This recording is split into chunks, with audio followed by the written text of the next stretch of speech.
San Lucas Challenge. ¿De qué se trata? Estudiar el Evangelio Sinóptico de San Lucas durante 24 días, del 1 de diciembre al 24 de diciembre. Cada día proponernos con preguntas de observación y reflexión que nos lleven a conocer más a Dios a través de cada capítulo del Evangelio de San Lucas. Tu apostolado católico familiar Hechos. Bienvenidos, este es un capítulo más del San Lucas Challenge, hoy en el cuarto día. Ya hemos visto que hubo ciertos hitos en la vida de Jesús y aquí tenemos otro de los más importantes. Hoy vamos a revisar el capítulo 4 de San Lucas, las tentaciones y la escritura. En esta ocasión Jesús está a punto de iniciar su misión pública.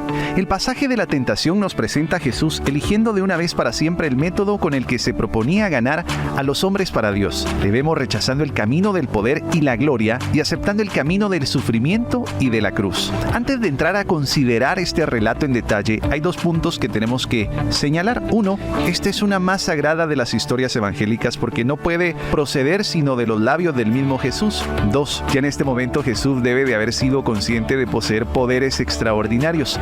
Todo el sentido de las tentaciones está en que no podían ocurrirle más que a un hombre que podía hacer cosas maravillosas. ¿No sería una tentación para nosotros el convertir las piedras en pan o el tirarnos desde el pináculo del templo? Por la sencilla razón de que nos es imposible hacer tales cosas. Estas son tentaciones que solo se le podían presentar a un hombre que tenía poderes absolutamente extraordinarios, únicos y que tenía que decidir cómo usarlos. Veamos ahora el escenario, es decir, en el desierto. La parte deshabitada de Judea estaba en la meseta central. En esta y el Mar Muerto se extendía un tremendo descampado de 50 por 80 kilómetros que se llamaba Yesimón, que quiere decir devastación. Las colinas eran como montones de polvo. Las montañas calizas parecían abrasadas y en descomposición. Las rocas agudas y peladas. El suelo sonaba hueco cuando le pisaban los caballos. Ardía como un horno inmenso y se abría en precipicios de 700 metros sobre el Mar Muerto. Fue en aquella horrible devastación donde Jesús fue tentado.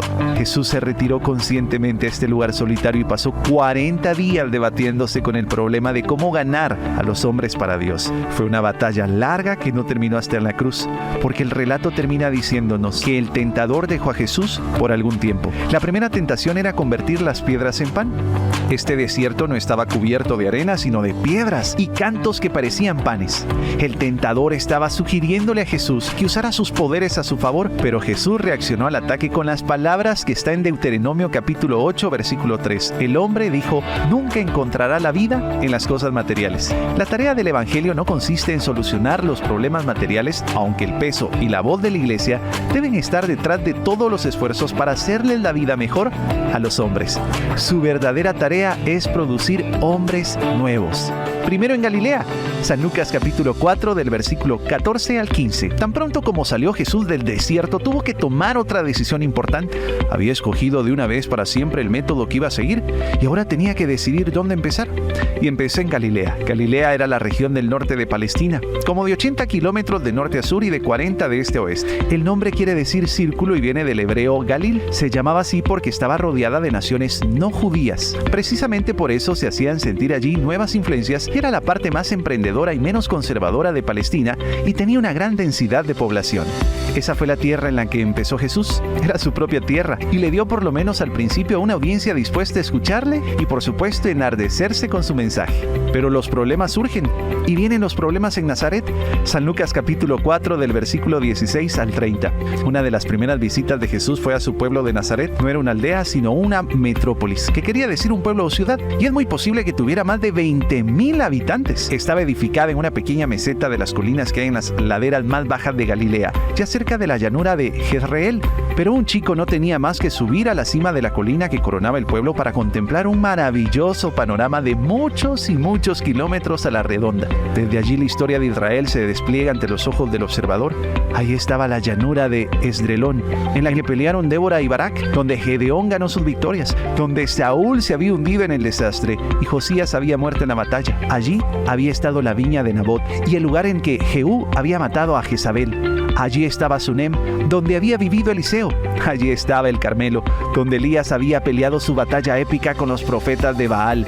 y azul en la distancia estaba el Mediterráneo con sus islas. Y ahora en Capernaum, capítulo 4, San Lucas, versículo 31 al 37, la noticia de lo que había hecho Jesús en Nazaret se había difundido por toda la tierra de alrededor. Nos gustaría saber tanto de Capernaum como sabemos de Nazaret, pero aunque parezca extraño, es que hasta hay dudas en cuanto al sitio exacto a orillas del mar de Galilea en que estaba situada esta población en la que Jesús realizó tantas maravillas. Este pasaje en San Lucas capítulo 4 del versículo 31 al 37 es especialmente interesante porque es el primero de Lucas en el que nos encontramos con un caso de posesión de demonios. En el mundo antiguo se creía que el aire estaba poblado por una multitud innumerable de malos espíritus que estaban esperando la oportunidad para entrar en las personas y se atribuía a ellos las enfermedades. Había espíritus de sordera, de mudez, de fiebre, espíritus que le arrebataban a una persona la salud mental o el sentido. Es decir, los enloquecían. Espíritus de mentira y de engaño y de inmundicia. Era uno de esos espíritus el que Jesús exorcizó aquí. Para mucha gente esto es un problema. Por lo general la mentalidad moderna considera que el creer en espíritus es algo primitivo y supersticioso que hemos dejado atrás en nuestro desarrollo, pero para muchos Jesús sí creía en ellos. En este caso, por lo que se refiere a los conocimientos científicos, Jesús no estaba más adelantado de su época, sino con todas las limitaciones de los conocimientos médicos de su tiempo. No tenemos por qué rechazar esta conclusión porque Jesús fue realmente un hombre y tuvo los conocimientos que eran asequibles a los hombres de su época. Y ahora vamos con el milagro en una humilde vivienda, San Lucas capítulo 4, versículo 38 al 39. Aquí escribe el médico Lucas que los griegos dividían la fiebre en dos categorías, mayor y menor. Lucas sabía dictaminar esta enfermedad porque era médico.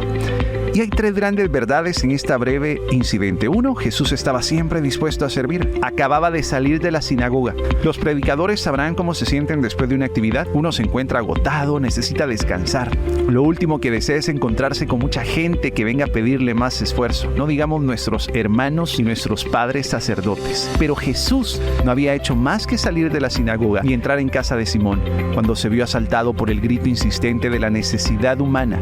Jesús no alegó que estaba cansado y que tenía que descansar y atendió la petición sin queja ni demora. 2. A Jesús no le hacía falta que hubiera mucha gente para hacer milagros. Muchos están dispuestos a hacer un esfuerzo ante las multitudes que no harían en privado, pero Jesús estaba dispuesto a desplegar todo su poder en una humilde casa de la aldea de Capernaum. Y 3. Cuando se sintió bien la suegra de Pedro, sin perder un momento, se levantó y se puso a servirles la comida. Se dio cuenta de que se le había devuelto la salud y su manera de mostrar su agradecimiento fue ponerse a servir a los demás. No quería mínimos ni contemplaciones. Lo que quería era ponerse a guisar y a servirles la comida a los suyos y a Jesús. Todos haríamos bien en tener presente que si Dios nos ha concedido o devuelto el don inapreciable de la salud y las fuerzas, lo mejor que podemos hacer es usarla para servir a los demás. Capítulo 4 de San Lucas del versículo 40 al 44.